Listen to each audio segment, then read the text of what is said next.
All right, so this is example 2. It's how to write an equation from a graph in slope-intercept form. But the difference here is that we do not have a y-intercept. We've talked about this before. Since it's not crossing the y-axis anywhere, and we also don't have a 0 for x, we have to use something different. We have to use what's called point-slope form. So, the first thing we always have to do is when there's no slope provided, we have to find the slope. In this situation, let's find the slope. Now you have two options here.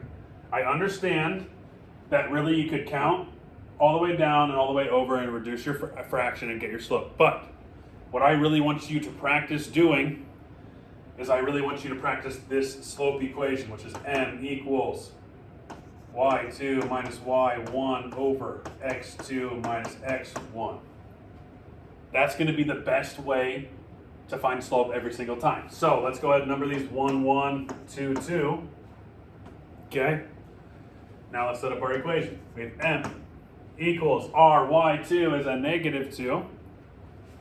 So we write negative 2 minus our y1, which is a positive 2, over our x2, which is 3, minus our x1, which is 1. So all I have to do to find our slope now is just subtract both top and bottom, and we'll have our slope.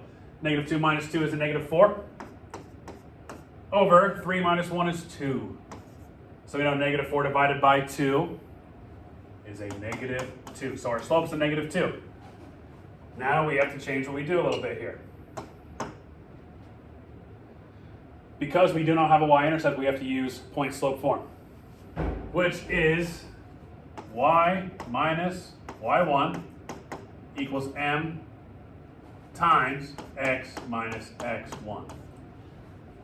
The only time we are forced to use that equation is, again, when we do not have a y-intercept. If we had a y-intercept, we would be able to just write it in slope-intercept form and we'd be done, right?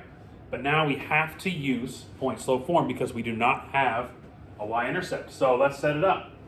We have y minus our y1 was 2. So y minus 2 equals our slope, which is a negative 2, times x minus our x1, which is 1. A lot of people are confused when they see y minus y1. They want to do y2 minus y1 because that's what slope is, right?